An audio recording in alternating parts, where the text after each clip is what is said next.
હવે આજના વિરોધમાં એવું છે કે અમે ઘણી વખત આવેદન આપ્યા, ઘણી વખત મેલ કર્યા અને કેટલા બધા લેટરો પણ મોકલ્યા।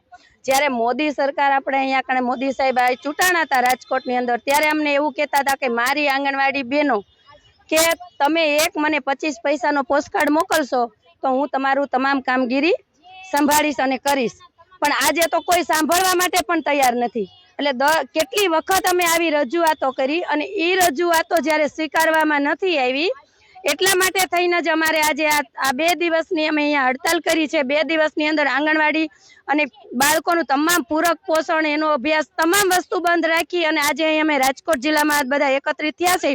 આખા રાજકોટ જિલ્લાના તમામ તાલુકામાં આ પ્રોગ્રામ જે જેતપુર અને ધોરાજી ઉપલેટા એ લોકોએ પ્રોપર કર્યા છે। બાકીના બધા વિછિયા, જસદણ, પડોદરી, ગોંડલ, જામકંડોરણા તમામ તાલુકાની બહેનો અહીંયા અત્યારે ઉપસ્થિત છે। અને જો સરકાર આવી જ રીતે નહીં સાંભળે, સરકાર અમે આટલી રજૂઆતો કરવા છતાં પણ સરકારે સાંભળ્યું નથી। જો સરકાર નહીં સાંભળે, સરકાર એવું વિચારે છે કે બેનો થાકીને બેસી જશે, ના, અમે થાકશું નહીં, પણ અમે વોટિંગ પણ નહીં કરીએ। સરકાર એવું વિચારે કે અમને વોટ મળી જવાના છે, આંગણવાડી વર્કરો નહીં, કારણ કે આંગણવાડી વર્કરોને સંમેલન અને પબ્લિક ભેગી કરવા માટે થઈને જ અમારો ઉપયોગ કરે છે। તો સરકારે સાંભળવું જોઈએ અને એને વિચારવું જોઈએ કે અત્યારે આ મોંઘવારીની અંદર 10,000 ની અંદર કાંઈ પૂરું થાય નહીં। કોઈના આ મોંઘવારી એવી છે કે બાળકો પોતાને અત્યારે લાખો રૂપિયા ફી ભરવી પડે છે ભણાવવા માટે, તો પોતાના બાળકોની કેવી રીતે ભણાવી શકે? અને સરકારને અત્યારે બધું સ્માર્ટ વર્ક જોઈએ છે, તો મોબાઈલ પણ સારી કંપનીના આપવા જોઈએ અને કામ લેવું હોય તો એને બધી પ્રોવાઈડ વસ્તુ કરવી પડે। અને આંગણવાડીની અંદર પૂરક પોષણ, સરકાર એમ કે છે કે અમારું ગુજરાત છે એ કુપોષણ મુક્ત હોવું જોઈએ, પણ કુપોષણ મુક્ત ક્યાંથી થાય?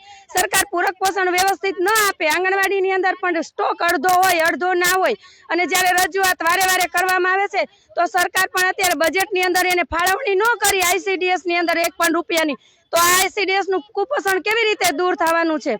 અને અમારે તો ખાસ માંગણી તો એ છે કે અમારી બહેનો, કારણ કે 24 કલાક કામ કરે છે, સરકાર એમ કે છે કે એ તો 6 કલાક નહીં, પણ સાંજે જ્યારે સવારે ઉઠે છે ત્યારથી માંડી અને રાતના 12 વાગ્યા સુધી સૂવે છે ત્યાં સુધી મોબાઈલમાં કામગીરી હાલતા અધિકારી એમ કે છે કે આ આપો ને આ માહિતી આપો, ઓલી માહિતી આપો, તમામ કામગીરી અમારી વર્કર બહેનો કરે છે। એવું નહીં કે ICDS એક જ, તો સરકારે વિચારવું જોઈએ અને પગાર વધારો અમારો કરવો જોઈએ, કાયમી કર્મચારી પણ ગણવા જોઈએ અને માનદ વેતન દૂર કરી લઘુત્તમ વેતન એને લાગુ કરવું જોઈએ।